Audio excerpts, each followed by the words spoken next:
Alors, bonjour Pierre-Marie. Bonjour.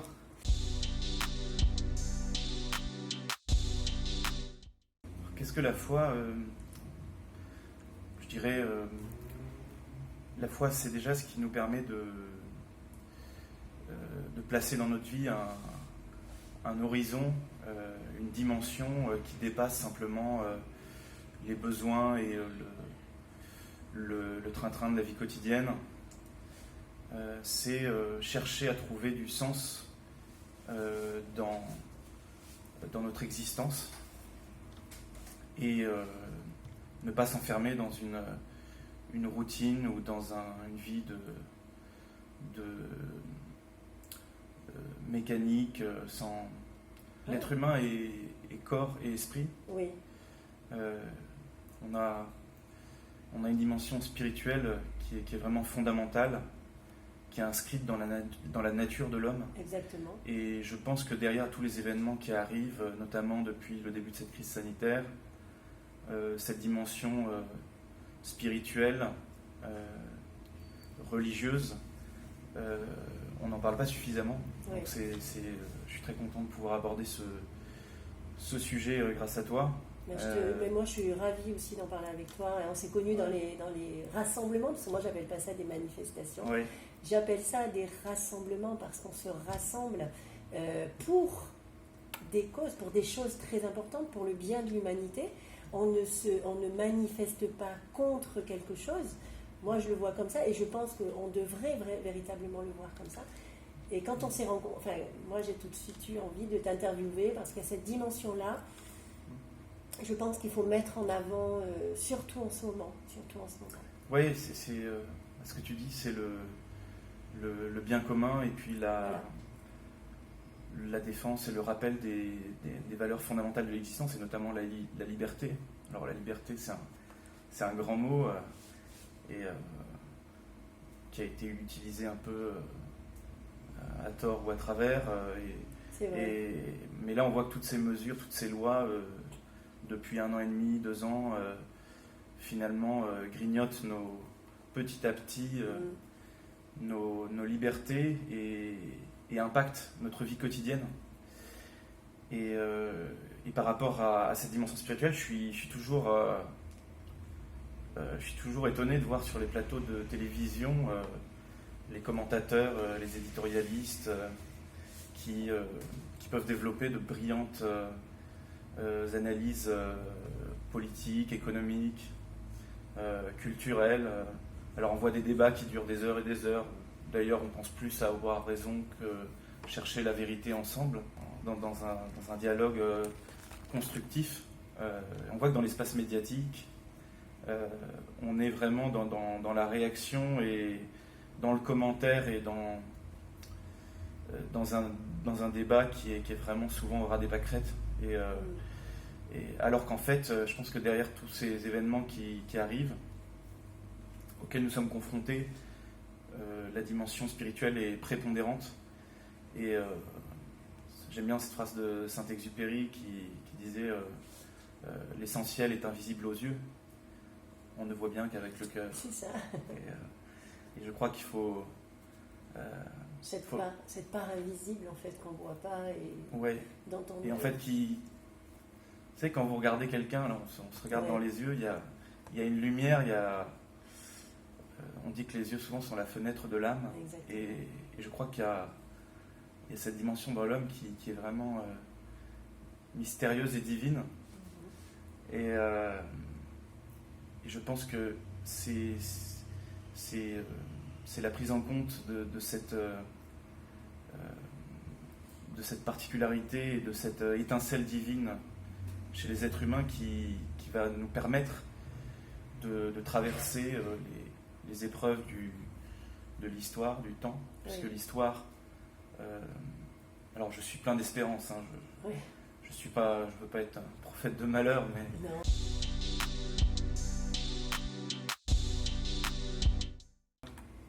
Je dirais que... Alors moi, à titre personnel, je suis chrétien, catholique, et du coup, pour moi en tout cas, et c'est ce que j'essaye quand je parle avec des gens, voilà, que je croise des personnes tous les jours, voilà, je suis barman, donc on accueille vraiment des gens très différents et j'en suis très content, qui ont des parcours de vie différents, une façon aussi de vivre une certaine forme de spiritualité qui est très personnelle à chacun. Et j'essaye de dire, voilà, l'essentiel c'est de penser les choses en termes de relations, je pense. Moi, la foi qui m'habite, c'est une relation quotidienne avec Dieu. Alors d'autres appelleront ça autrement. Oui, on peut très bien l'appeler la source créatrice, la sagesse infinie, l'intelligence infinie. Voilà, la cause première, comme disaient les philosophes grecs. C'est vrai qu'ils disaient ça, oui. Oui, c'est Aristote, je crois. Oui. Ça me rappelle mes études de philo. Oui. L'amour, oui. tout simplement. Vous savez, chez les chrétiens, pour nous, la définition la plus proche de Dieu, c'est de dire que Dieu est amour. Dieu est amour, exactement. Je crois que c'est Saint Jean qui dit ça. Mais... Et dans le mot amour, il y a l'âme, il y a cette âme. Oui, alors si on décortique un peu le mot. Si on fait, oui, si en entendant le mot, l'écho, les mots ont une résonance, un exactement. Écho. Et l'amour, il y a la mort qui est aussi. Exactement. Et d'ailleurs, je crois qu'on a certaines langues, on parle de la mort, ça. Oui, enfin, l'âme, parce que la mort, non, mais en deux mots, mais en un mot. Il y a un lien entre l'amour et la mort. Enfin, oui, c'est vrai. On donne sa vie pour les autres. On donne sa vie pour ceux qu'on aime. Oui. La vie prend sens en prenant en compte la perspective aussi de la mort, d'une certaine mort. Exactement. Il faut voir l'histoire avec ce qu'elle a de beau et ce qu'elle a de tragique. Et dans ces temps un peu de couvre-feu, de confinement, de toute cette crise qui est quand même largement instrumentalisée. Je crois que beaucoup de personnes éveillées commencent à... On ne peut pas le dire autrement. À voir la réalité, voilà, c'est un peu un euphémisme, mais on voit quand même, on est confronté un peu au tragique de l'histoire d'une certaine façon. Et voilà, je ne sais pas de quoi l'avenir sera fait, mais en tout cas, ça nous rappelle à l'essentiel et à cette dimension spirituelle. Exactement. Ouais. C'est ça, de ne pas être emporté aussi dans tout ce qui arrive, tout ce qui... je parlais de la relation par rapport dans la dimension religieuse de l'existence, et la relation à Dieu, aux autres, et c'est vrai que souvent ça va ensemble d'ailleurs, hein, la relation avec le divin et la relation avec les autres. La religion, c'est l'étymologie, hein, c'est censé relier les gens. Et en fait, avec toutes ces mesures orwelliennes de distanciation sociale, de confinement, de couvre-feu, de masquage, antisocial, cette propagande, en fait, on a clairement je pense des puissances oligarchiques et un gouvernement et des gens qui défendent des intérêts particuliers et qui veulent nous isoler pour mieux nous manipuler, qui veulent nous couper de nos semblables, en fait. Antisocial, quelque part.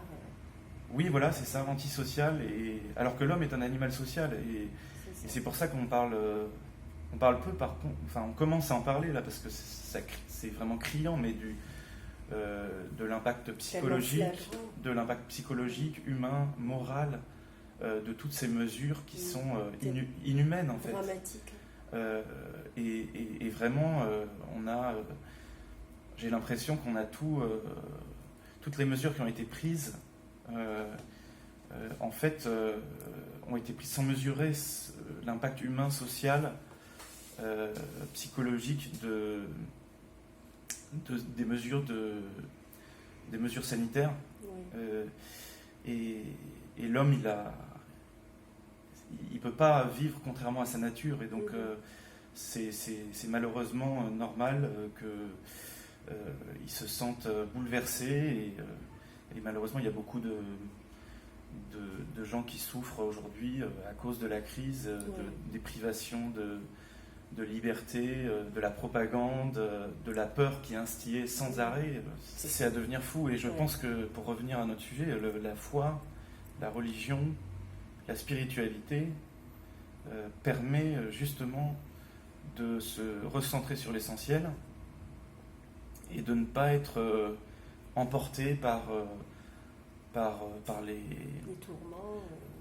Voilà, les tourments, par les crises, de voir plus loin, d'avoir un horizon en fait beaucoup plus large. Tout à fait. Que celui qui nous est imposé par le pouvoir en place ou par la propagande. Oui, d'avoir du recul sur les événements, oui. Et de garder sa capacité, sa lucidité, oui. Pour agir dans ce monde et le rendre un peu meilleur. Voilà. Je pense que l'enjeu quand on voit tous ces événements, on a l'impression qu'on n'a pas de prise, qu'on ne peut pas agir, et en fait c'est faux. Et qu'on n'a aucun pouvoir. Voilà, les lois passent, succèdent dans différents registres. C'est en roue libre. C'est en roue libre, on a l'impression que... Alors, ça pointe le problème de la souveraineté, hein. C'est plus une question de philosophie politique. C'est que le peuple est censé être souverain en démocratie, mais aujourd'hui c'est l'inverse. Le pouvoir est pris en otage par des puissances oligarchiques et des gens qui servent soit leurs intérêts carriéristes, soit des intérêts de société ou de puissants lobbies, dont le lobby pharmaceutique avec ce vaccin. C'est juste énorme.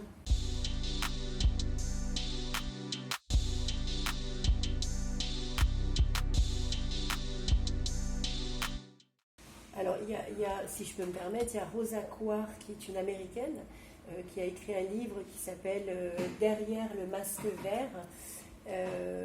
Donc elle parle beaucoup de l'agenda 21. En fait, elle le met en lumière pour les gens qui ne savent pas que ça existe. L'agenda 21 est un plan du nouvel ordre mondial pour le 21e siècle. C'est pour ça qu'on l'appelle l'agenda 21, parce que c'est pour le 21e siècle. Et cet agenda a été signé par 182 nations dans le monde qui ont adhéré en signant cet agenda. Alors ça a été signé en juin 1992, donc à Rio de Janeiro. Et alors si mes souvenirs sont bons, ça s'appelle... c'était au sommet de la Terre. Ils avaient appelé ça le sommet de la Terre. Et donc à Rio de Janeiro, ils ont signé donc cet agenda 21. Donc il s'agit d'un plan d'action qui vise à inventorier et contrôler toutes les terres, toutes les ressources en eau, toutes les ressources en minéraux, toutes les plantes, tous les animaux, toutes les constructions et tous les moyens de production, donc au fil du temps, et toutes les informations aussi qui nous entourent, et tous les êtres humains dans le monde entier. En fait, c'est une forme de contrôle sur la Terre, et sur les humains, bien entendu, sur les animaux, sur la nature, etc. Donc, en fait, dans cet agenda 21, ils veulent que nous perdions nos droits à la propriété, tout ce qui est propriété privée. Donc, notre corps est une propriété privée. Moi, je pense aussi, on le voit dans cette fameuse vaccination qui est pas un vaccin, mais un produit expérimental. Un produit expérimental. Et avec beaucoup de scientifiques autour de nous qui le disent. Bon, c'est pas ceux qui passent à la télé, ça certes, mais bon, la télé, c'est de la propagande. Moi, j'invite les gens à plus regarder les informations. Mais en tout cas, notre corps est notre propriété privée aussi, et donc je pense qu'il y a aussi une partie de nous qui veut être récupérée par rapport à des organismes génétiquement modifiables, par rapport aux injections. En fait, je pense que l'un des enjeux du XXIe siècle, c'est la volonté chez certains de vouloir contrôler, comme tu dis, l'être humain dans toutes ses dimensions. Oui. Et de créer une société en fait où l'homme ne serait qu'une marchandise comme une autre. Et on le voit là avec tous par exemple ces codes barres, ces QR codes, ces attestations. Enfin, on en a malheureusement un avant-goût. Oui. Et ça rejoint cette société de surveillance, de flicage qu'il y a par exemple en Chine. Avec la reconnaissance faciale. C'est comme un crédit social, un petit peu. On pourrait être amené à continuer ce pass sanitaire sous forme de crédit social, un petit peu comme fait la Chine. C'est ça, et puis après on sera on sera fliqué contrôlé grâce aux nouvelles technologies, au numérique. Qui veulent insérer dans nos corps d'ailleurs. Et qui finiront, voilà, on a beau me traiter d'affreux complotistes, moi, c'est pareil. le puçage intracutané, c'est une réalité. Hein. Il y a déjà tout ce qui est technologie RFID qui existe. Mais il y a plusieurs articles qui sont sortis sur des expérimentations par rapport à ce contrôle par des puces implantées dans différents endroits du corps. Peut-être qu'on n'en est peut-être pas encore là, mais ça va arriver bientôt, hein, parce que puis il y a même des documents qui évoquent voilà, ces différentes étapes de l'agenda mondialiste et de l'oligarchie. Et on le retrouve notamment aussi dans le livre de l'Apocalypse, dans la Bible. C'est pour ça que tout se rejoint. Le dernier livre du Nouveau Testament, écrit par Saint Jean, qui avait une vision de la fin des temps sur l'île de Patmos, et qui parlait notamment de cette fameuse marque de la bête. D'ailleurs, Macron disait dans une interview que la bête de l'événement était là. C'est ça. Et on a l'impression qu'elle est vraiment là, effectivement. Ouais. Et cette marque, ce signe d'appartenance à l'Antéchrist, en fait, dans la religion chrétienne, il est dit justement, je me souviens plus du verset exact, mais qu'on ne pourra plus ni acheter ni vendre sans être marqué au front ou à la main. Par le sceau ou la marque de la bête ou de l'antichrist. Et donc ça, c'est très concret, hein. On voit déjà aujourd'hui, on voit que dans nos opérations quotidiennes, on est un peu perturbé pour ceux qui refusent. Ces gens, c'est sournois parce que ces gens qui travaillent pour l'ombre, pour les ténèbres, malheureusement, j'espère. Chacun peut changer, hein. Tant qu'il y a de la vie, il y a de l'espoir, mais souvent c'est des gens tellement corrompus qu'il n'y a plus grand chose à faire, malheureusement. C'est tellement vieux dans le patrimoine génétique, très certainement. Alors ça, je m'y connais pas trop là-dedans. En tout cas, souvent c'est des gens qui font partie aussi de cercles, de réseaux qui se présentent souvent comme altruistes, mais qui en fait ne servent que leurs intérêts. Et je pense que malheureusement ils avancent de façon sournoise, subtile, par étapes, justement pour ne pas créer une révolte et des soulèvements. Ils ont un plan bien précis et ils ont beaucoup de moyens pour faire avancer, par exemple, cet agenda 2021 dont tu parlais, ou ce qui est mentionné dans les livres, par exemple, de Klaus Schwab, du Forum de Davos, des groupes comme Bilderberg et compagnie, certains degrés même de la franc-maçonnerie, par exemple. Et en fait, ces gens-là sont déterminés, et je pense qu'ils sont tellement corrompus qu'ils sont des instruments de quelque chose de mauvais qui veut anéantir la liberté des êtres humains. Et il y a aussi, vous voyez, moi j'étais surpris en voyant le magazine The Economist, je crois, qui prévoit quand on observe les unes de ce magazine sur les dernières années. Chaque fin d'année, ils annoncent ce qui va arriver dans l'année. C'est ça, on a l'impression qu'ils sont au courant, puis il y a toute une... un an avant la crise du Covid, il y avait un pangolin sur il y avait déjà la crise des gilets jaunes aussi. Un QR code, les gilets jaunes. Enfin, en fait, regardez ceux qui ne connaissent pas le magazine The Economist, vous regardez les unes, et c'est impressionnant de savoir que ces gens-là ont les informations bien avant le commun des mortels. Donc, je ne sais pas comment ils font, mais ils sont très bien informés de ce qui va se passer dans nos vies. Hein. Voilà. Soit ce sont de grands médiums, soit ils sont les instigateurs. Voilà, non, mais c'est assez hallucinant. Donc, comme tu dis, c'est des choses qui sont organisées, et voilà, en se renseignant, en cherchant l'information, on la trouve.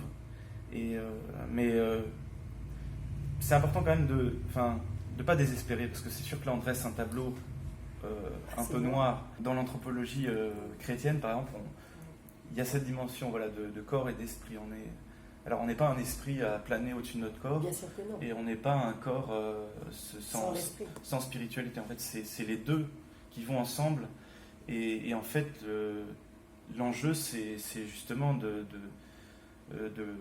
que le corps ne soit pas gouverné par ses passions, mais par l'esprit, par son âme, par des choix volontaires et libres.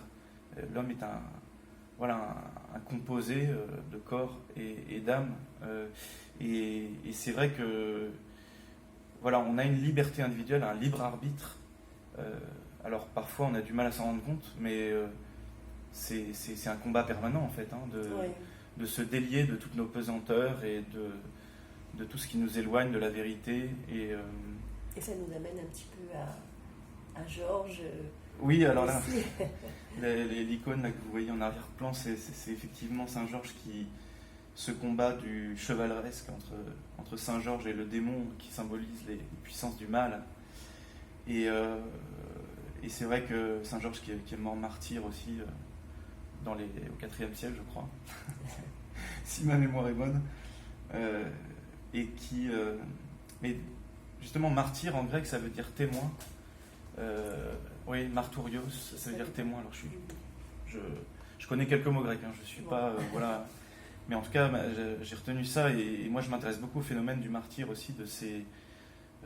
alors en particulier des chrétiens qui, des premiers siècles jusqu'à aujourd'hui, ont donné leur vie, en fait, ont été persécutés, et ont donné leur vie pour quelque chose de plus grand qu'eux, ou pour un attachement, une fidélité à une foi, à des valeurs, et qui, dans des périodes obscures de l'histoire, en fait, ont livré un témoignage d'espérance, de lumière. Et je pense qu'il faut vraiment s'en inspirer aujourd'hui, même si on n'est pas forcément les plus nombreux à être éveillés, conscients, et entrer dans une forme de dissidence, qui sera bientôt une forme de résistance. J'ai bien peur, on commence déjà, mais bon, bien, on va voir. À mon avis, on sait pas trop, la répression, tout ça, ça peut arriver très vite. Et je pense qu'il faut retenir ça, le fait d'être des petites lumières dans l'obscurité. Et dans les ténèbres, dans l'obscurité, ça fait un peu... ça fait fleur bleue de dire ça, mais la lumière brille d'autant plus que les ténèbres sont épaisses. Et si chacun, on a une petite étincelle comme ça, une petite... Un peu comme des phares, on peut éclairer son entourage. Voilà, aussi. Et les gens autour vont se rapprocher. Et on va attirer les gens, entre guillemets, du côté lumineux de la force, pour reprendre des termes un peu... un petit peu comme Star Wars, où il y a le bien, la force du bien, la force du mal. L'ego, oui. En fait, à la base de la foi, tu me demandais ce que c'était que la foi, je te parlais de relation, et c'est aussi un combat intérieur, un combat spirituel. C'est-à-dire qu'on n'est pas... la foi, c'est pas la vie est un long fleuve tranquille, et je me laisse aller aux modes et aux courants du moment. Il y a beaucoup de gens qui sont sous anesthésie, en fait. Et en fait, ils sont même pas conscients de la finalité ultime de l'existence, où ils sont complètement endormis, quoi. Et moi, je me souviens qu'au début des manifestations, on n'était pas très nombreux, et je me disais, mais par rapport aux enjeux qu'il y a aujourd'hui, on devrait tous sortir dans la rue. C'est ça. Par rapport à ce qui nous est imposé. Il n'y a rien de plus important aujourd'hui. Que la liberté, moi la santé, la liberté, enfin nos vies. L'avenir de nos enfants. Je veux dire, c'est notre vie quotidienne qui est bouleversée. Puis c'est pas des questions, on se bat pas pour savoir si on pourra. Des choses futiles. C'est ça, oui. Enfin, c'est vraiment des choses essentielles. Et du coup, c'est vrai que de ce point de vue-là, la foi est un bon antidote à l'anesthésie. En tout cas, moi, dans ma foi chrétienne, c'est un appel vraiment permanent et stimulant à s'améliorer soi-même. Change-toi si tu veux que le monde change. On disait Dieu est amour, la religion, et puis moi je connais surtout la religion chrétienne, mais j'imagine que c'est présent dans d'autres religiosités ou religions ou philosophies. C'est présent partout en fait. Mais c'est l'importance du cœur. C'est ça. Et c'est pas pour rien d'ailleurs que chez nous, en fait, la naissance de l'Église chez les chrétiens, c'est le cœur transpercé de Jésus. D'où a jailli l'eau et le sang quand le Romain a mis sa lance, pour vérifier qu'il était mort dans le flanc. C'est ça. Et d'ailleurs, je me demandais pourquoi, si on lui a transpercé le cœur, on voit la cicatrice à droite. Mais en fait, ça a traversé tout le côté de Jésus pour atteindre le cœur. D'où est sortie l'eau, le sang qui symbolise la vie Oui. et la vie donnée de Jésus par son sang versé pour nous. Son acte. Mais en tout cas, nous, l'Église naît du cœur de Jésus, elle n'est pas du cerveau d'intellectuel, Oui. mais d'un cœur transpercé. Et ça, je pense que c'est un enseignement constant de la Bible. Et d'ailleurs, Jésus, comme tu disais, dans de nombreuses paraboles, ce qu'il veut, en fait, c'est la conversion de notre cœur. Il veut, c'est pas un code moral avant tout, une somme d'interdits, mais c'est une relation de cœur à cœur. Et en fait, c'est ça la porte d'entrée chez tous les êtres humains. C'est vraiment de les aimer, et c'est le cœur du combat spirituel. D'ailleurs, dans un monde égoïste, comme tu disais, C'est ça. cette dictature de l'ego mhm.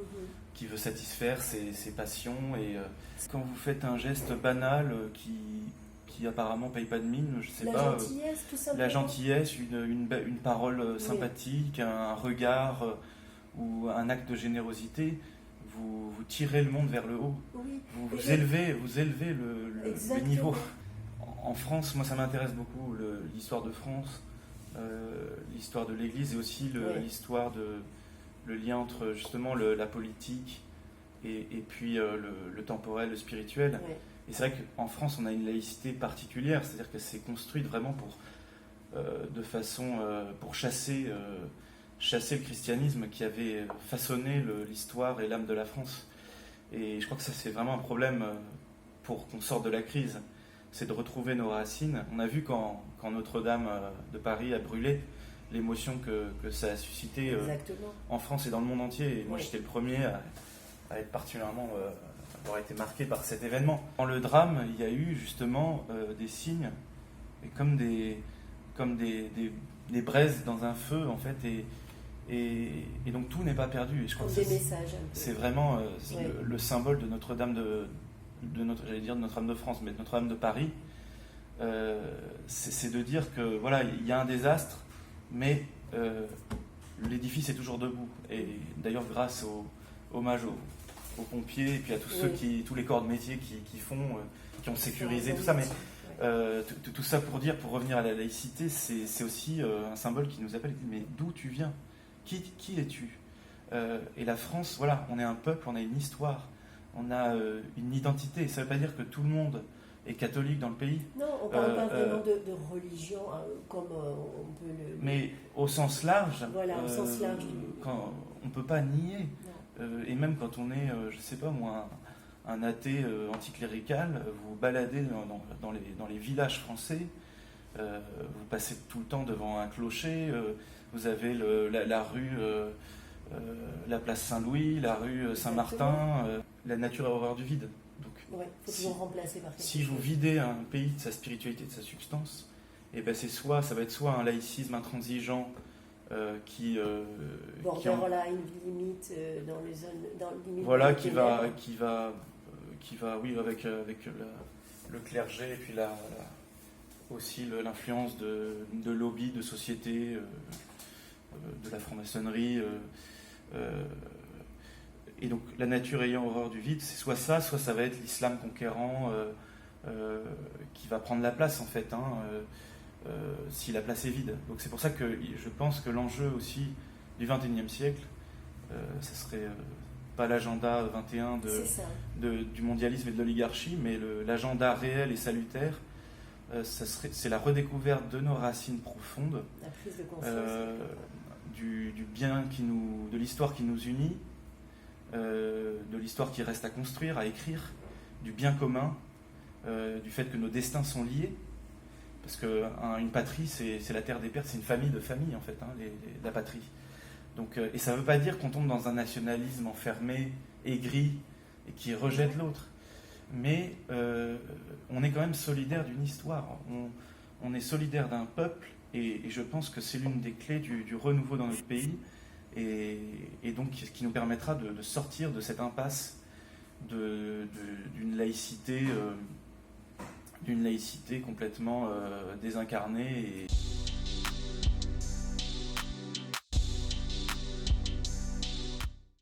Oui, il y a plein de choses. Vous savez, il y a à la fois la dimension personnelle, individuelle, c'est-à-dire que ce que chacun dans sa vie justement découvre, et dans sa vie spirituelle en particulier. Mais vous savez, le christianisme, la base du christianisme, c'est aussi l'amour du prochain. On a Saint Georges à côté, c'est les vertus chevaleresques. C'est-à-dire le fait de faire passer, de prendre des risques pour l'autre, de redécouvrir cet aspect qui nous unit en fait. Cette complémentarité aussi, cette conscience de savoir que chacun on a une partition à jouer, on a une pierre. Moi j'ai organisé pour les 2 ans de l'incendie de Notre-Dame, justement, j'ai co-organisé un pèlerinage qui s'appelait les pierres vivantes. Pour les 2 ans d'incendie, donc juste presque jour pour jour. Voilà, on a marché dans les rues de Paris jusqu'au parvis de Notre-Dame de Paris. Et ça s'appelait les pierres vivantes. Et c'était cette conscience aussi de dire que dans la reconstruction symbolique et spirituelle de Notre-Dame et donc de notre pays en particulier, c'est cette nécessité de prendre conscience qu'on est chacun appelé des pierres vivantes à apporter notre pierre à l'édifice. Et ça, vous le retrouvez dans la Bible aussi, dans une épître de Saint Pierre, où il dit justement, je crois que c'est Saint Pierre, oui, ou à moins que ce soit Saint Paul, qui dit que chacun est appelé à être des pierres vivantes, en fait, à la suite du Christ, la pierre angulaire. Donc il y a toute cette symbolique aussi dans la construction d'un édifice spirituel pour le bien de l'homme et de l'humanité. Et après, donc voilà, ça c'est la théorie, mais en pratique, pour redécouvrir par exemple notre héritage, il y a l'engagement dans la vie de tous les jours, associatif, ou dans la culture aussi, dans des événements, il y a le fait de faire revivre aussi certains lieux dans le patrimoine, je crois qu'il y a beaucoup à faire. Peut-être que ça serait mieux, au lieu de faire venir un nouveau Disneyland, de construire un deuxième Puy du Fou, redécouvrir notre histoire. Donc là, pour les Français en particulier, on parlait justement de ces incendies dans les cathédrales. Il y avait Nantes aussi, puis il y en a eu, mais terrible, enfin plein, quoi. Tous les ans. Puis tout ce qui est dégradation de statues, vol de statues, pour moi, c'est des preuves, ce sont profanation. Des preuves de vouloir tuer. Les prêtres assassinés, il y a eu le prêtre. Il y a eu le père maire là récemment. Alors, il n'y a pas longtemps là. Qui est assassiné par celui qui avait fait brûler la cathédrale de Nantes. Il y avait le père Hamel aussi, ça fait 2 ans je crois. Oui. Et puis, un prêtre assassiné, décapité dans une église, c'est quand même c'est fort. Et sans compter ceux dans les autres pays aussi. Oui, les persécutions religieuses, c'est de partout. Mais il y a une volonté certaine de vouloir quelque part tuer ce Christ, cette notion. Derrière, il y a le combat spirituel du démon qui, jusqu'à la fin des temps, voudra s'attaquer à ce combat qui est au cœur de l'Apocalypse. Au Christ et à ceux qui suivent le Christ, qui dit « Je suis le chemin, la vérité, la vie ». Et le démon qui a dit « Je ne servirai pas, non serviam ». Et en fait, l'enjeu de l'histoire, c'est aussi ce combat entre la lumière et les ténèbres. Il y a les persécutions religieuses, on voit toutes les profanations, les dégradations d'églises. Oui, il y en a eu beaucoup. Les prêtres assassinés, comme le père Maire ou le père Hamel. Et dans le monde entier,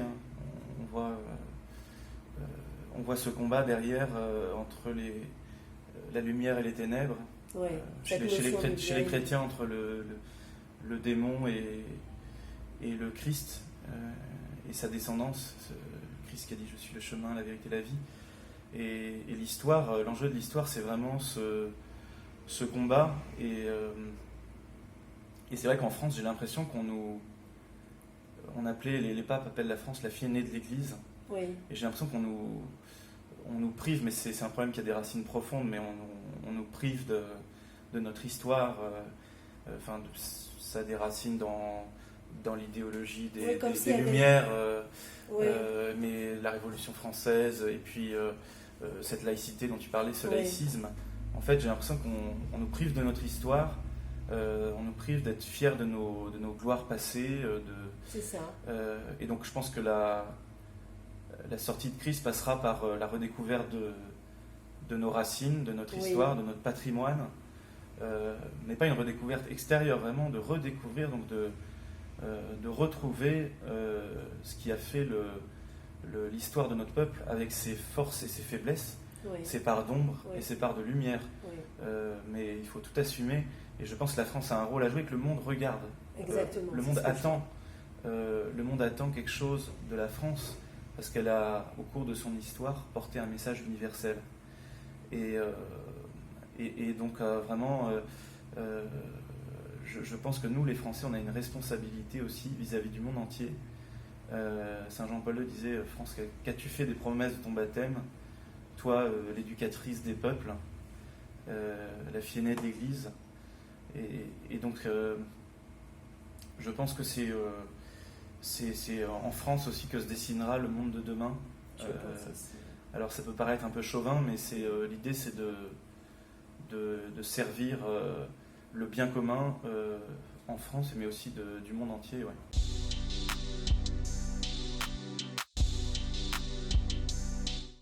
Là on discute, c'est une conversation, alors on est assez théorique, mais c'est vrai que quand on évoque la foi sans les œuvres, ça sert à rien. Quoi. Enfin, c'est dans la pratique. C'est dans la pratique, c'est concret en fait.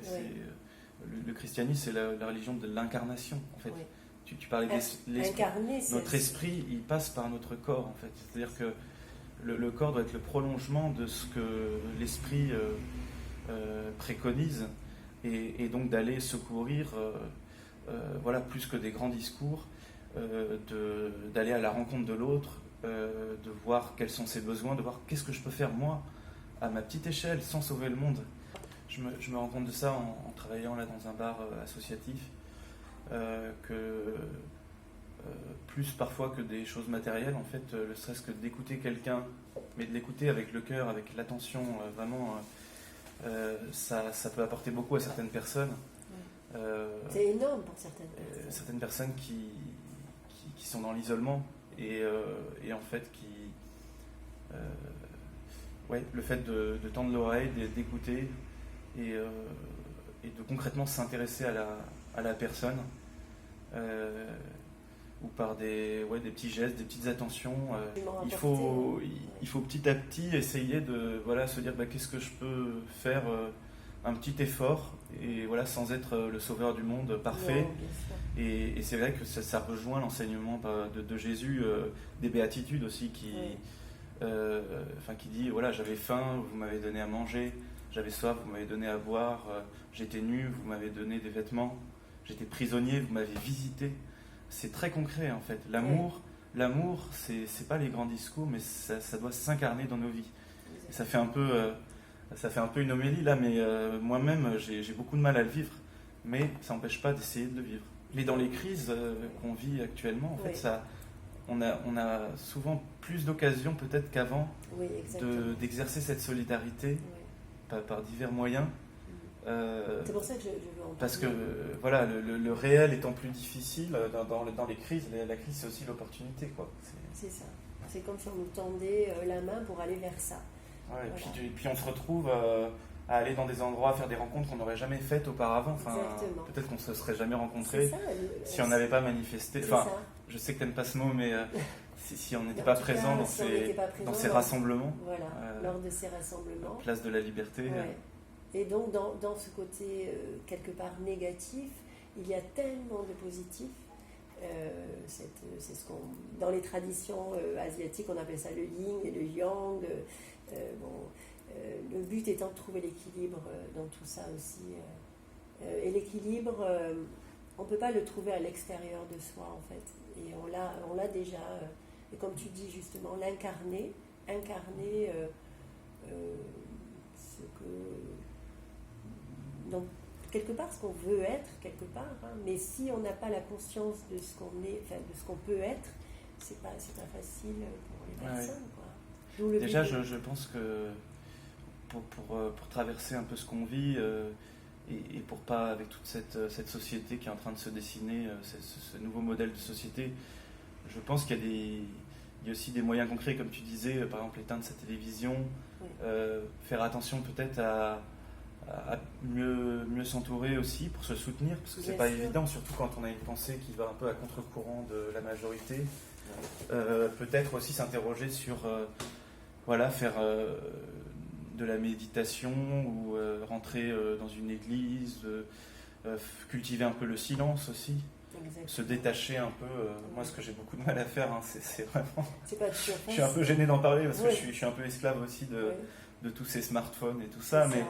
Bon, on l'est tous, il y a un côté plus ou moins. générationnel aussi. Oui, Mais c'est vrai que je sais plus, c'est Bernanos, je crois, qui disait que la société, le monde moderne est une immense conspiration contre la vie intérieure. Ou faire une retraite dans un monastère. Enfin, il faut trouver des moyens, voilà, de garder du recul et de se construire intérieurement. ouais. Avec de saines amitiés, avec des des choses- activités Des choses concrètes. simples en fait, si on regarde par Des là. choses simples, faire son travail avec amour, avec exigence, s'engager, je sais pas, dans des cercles, dans des associations, venir en aide à des personnes dans le besoin, se rassembler, prier, L'homme augmenté, en fait, je pense que c'est l'homme diminué. Bah, exactement. Paradoxalement, C'est plus un homme, on parce parle que d'humanité augmentée, mais en fait c'est l'humanité diminuée, parce qu'elle est sous perfusion de technologie, mais en fait son âme, elle est réduite au silence. Et je pense que dans les autres moyens aussi, tu parlais justement de cette modernité avec toutes ces technologies, on parle beaucoup d'écologie, et je pense que c'est important de retrouver le sens de la nature. Ouais. Alors pas de l'écologie instrumentalisée par les puissants. Pas le développement durable, parce que fameux développement durable est dans le. Et pas une religion, c'est pas parce que ça devient une religion parfois. C'est ça.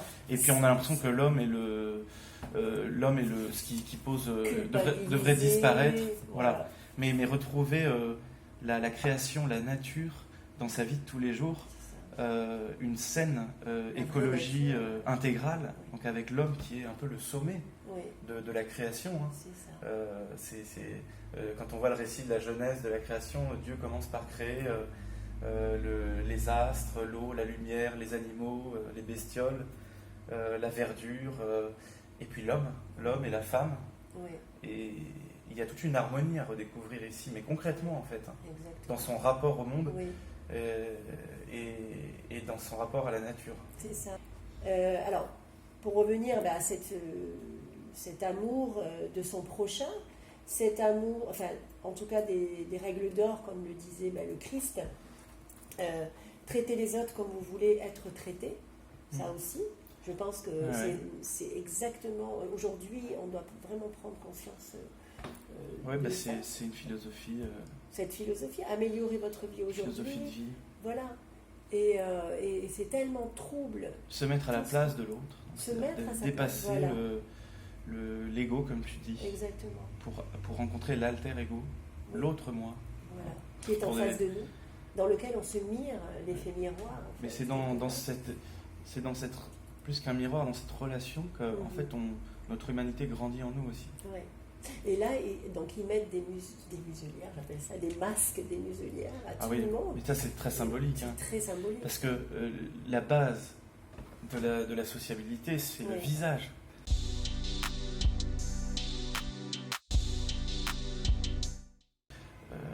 Le sourire, les mimiques, en fait, les émotions. En fait, on fait passer nos émotions au travers du visage. Enfin, en tout cas, le visage va retranscrire tout ce qu'il y a à l'intérieur de nous en termes émotionnels. Non, c'est pas anodin que justement cette société, ce basculement là qu'on est en train de vivre entre deux types de sociétés passe par un certain nombre, j'ai l'impression, de petits rituels. La distanciation sociale, il ne faut pas s'approcher de l'autre et il est plutôt une menace qu'une chance. Hein. C'est ça. Le masque, alors on peut plus respirer parce qu'il y a la sociabilité, mais il y a l'aspect. On n'est pas fait pour vivre sous une muselière. Et paradoxalement, cet aspect masque qui est comme une obsession, j'ai l'impression même en extérieur, alors que c'est complètement inutile. J'ai l'impression que les masques tombent d'une certaine manière aussi, les masques de ceux qui veulent nous imposer le masque sont en train de tomber. C'est ça. Et en fait, justement, prendre conscience. Ceux qui sont éveillés voient qu'au moment où ils veulent nous imposer toutes ces mesures, tous ces concepts orwelliens, 1984, le meilleur des mondes, tout ça. En fait, leur masque est en train de tomber, on est en train de voir leur visage. Et c'est pas le visage de la lumière, c'est pas le visage de l'amour, mais c'est le visage de gens corrompus qui veulent nous entraîner dans leur naufrage. Voilà. Donc, et qui veulent peut-être, à mon sens, créer un nouveau monde sous couvert de paix et d'harmonie et de solidarité au travers de leur agenda mortifère et pour moi très mortifère, hein, mais encore faut-il se pencher sur le sujet et aller lire entre les lignes et aller chercher pourquoi ça serait mortifère alors qu'eux le font passer pour quelque chose comme de la paix. Ces sociétés secrètes, entre guillemets, ou ces lobbies, sont souvent dans des cercles qui font appel à l'ésotérisme, à l'occultisme. Et en fait, ils envoient des messages en fait, qui pour les personnes initiées ou les personnes qui ont un sens de l'observation, en fait, c'est comme une signature en fait, démoniaque de leurs méfaits. Et du coup, on peut observer ça à travers tout un symbolisme. Voilà. Et le fait que tout le monde voit ça, même ceux qui ne comprennent pas et qui disent tiens, bon, ce sont des fresques, il y a peut-être une idée derrière tout ça, c'est que les gens consentissent puisqu'ils disent rien. Donc il y a comme cette forme de consentement, un petit peu comme on le voit par rapport à la vaccination obligatoire dans certaines professions, alors que j'imagine qu'ils vont le balancer pour tout le monde, mais ça veut dire on vous oblige pas, mais quelque part on vous oblige sur le papier, mais en même temps c'est à vous de venir, hein. Enfin je veux dire, il y a comme une forme de consentement.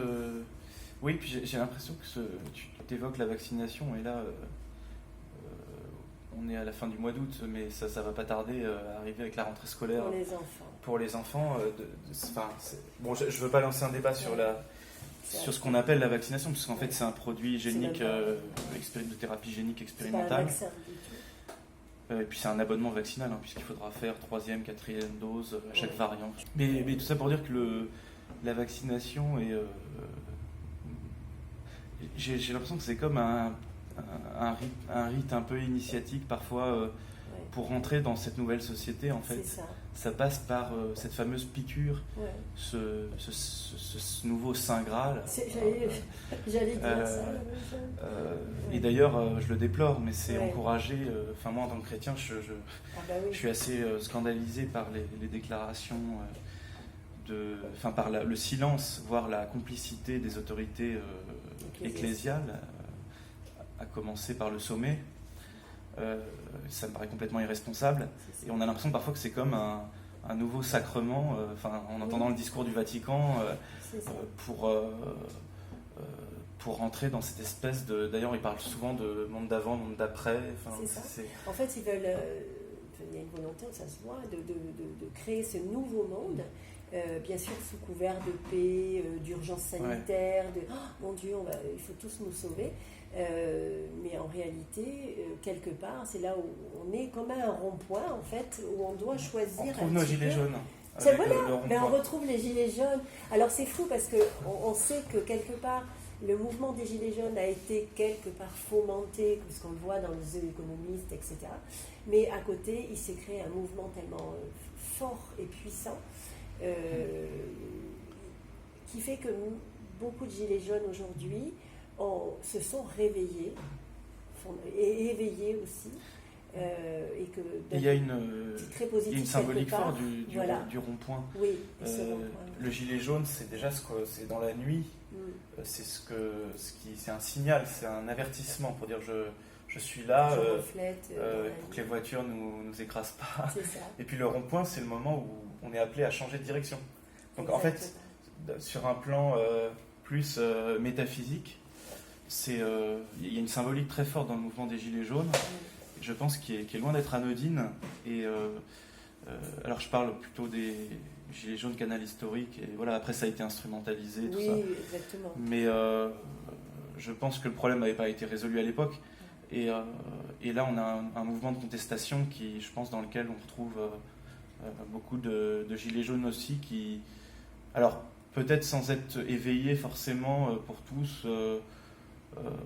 C'était l'expression, alors on parlait de la hausse du prix du diesel, mais en fait, je pense que derrière, il y a une angoisse presque inconsciente qui s'est exprimée de gens, d'un peuple qui sent qu'il est un peu en danger et qui refuse cette mondialisation sans frontières, sans âme. Cette attitude consciente. Donc en fait, voilà, il y a une raison matérielle au départ, mais je pense que derrière, c'est plus fondamental. Ça va beaucoup plus loin, ouais. Voilà, ça va beaucoup plus loin. Et je pense que maintenant, même eux, ils ont conscience de ça aujourd'hui.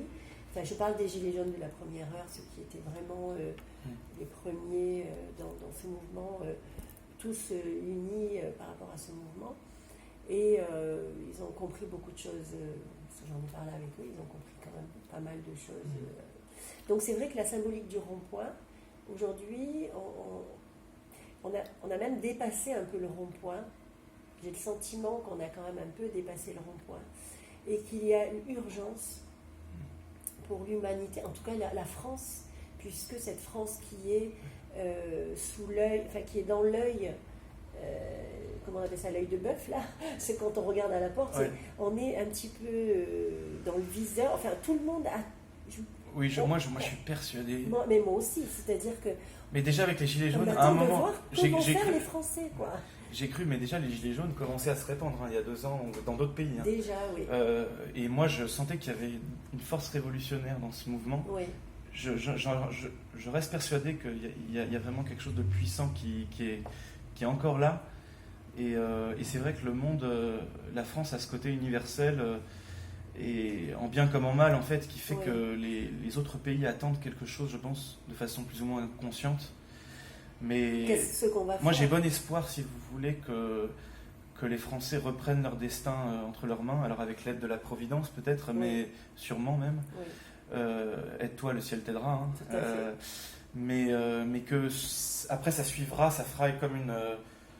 comment on dit, un effet domino. Ça crée une bascule à un moment donné, quand il y a une masse comme ça. L'idée, c'est d'abord de faire un levier, un effet de levier.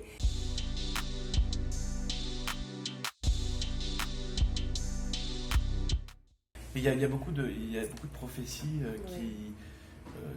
de mystiques chrétiennes notamment qui annonce qu'il y aura un relèvement après une période de chaos à travers justement la France. C'est-à-dire que la France jouera un rôle particulier dans le relèvement de la société. Sur un plan mondial. Oui, voilà, c'est ça. Elle sera un élément moteur. Il y a même le pape, c'était il y a un siècle, le pape Saint Pie X qui dit que il disait que la France, comme symbole sur le chemin de Damas, tombera par terre de son cheval et sera illuminé par la lumière divine en fait, qui lui dira France, France, pourquoi me persécutes-tu, comme Saint Paul, et qu'après cette chute elle se relèvera en redécouvrant son histoire, son âme profonde. C'est beau, hein. Donc ça c'est mon espérance, évidemment. Mais Pie X, il a dit pas mal de choses des fois que je reprends. Et ça, vous retrouverez, vous tapez Saint Pie X, prophétie sur la France. Oui, il en a fait pas mal. Un pape et un saint, donc c'est pas mal. C'est ça. Mais il y en a plein d'autres prophéties. Donc, moi, je voudrais juste qu'on termine. Si on peut terminer, bien sûr, en tout cas sur une note d'espérance. Oui, parce que voir être lucide sur ce qui se passe, on peut à la fois avoir une lucidité et aussi être plein d'espérance et être dans l'action.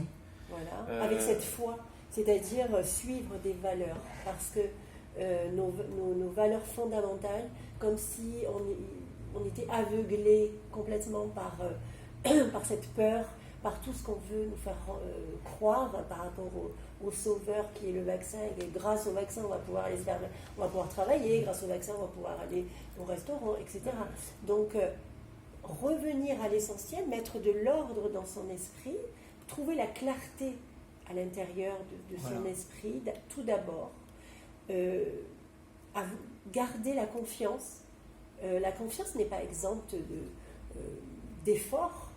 Voilà, faire des efforts. Oui, c'est pas quelque chose de désincarné. Exactement. C'est là, ici, dans notre corps, ici. Donc, suivre des valeurs, se faire confiance. que la vie ne s'améliore que dans ces conditions-là et pas quand on reste aveuglé et mené par le bout du nez. Et puis le pardon, quelque part. Hein. Bon, après, moi, je suis hypnothérapeute,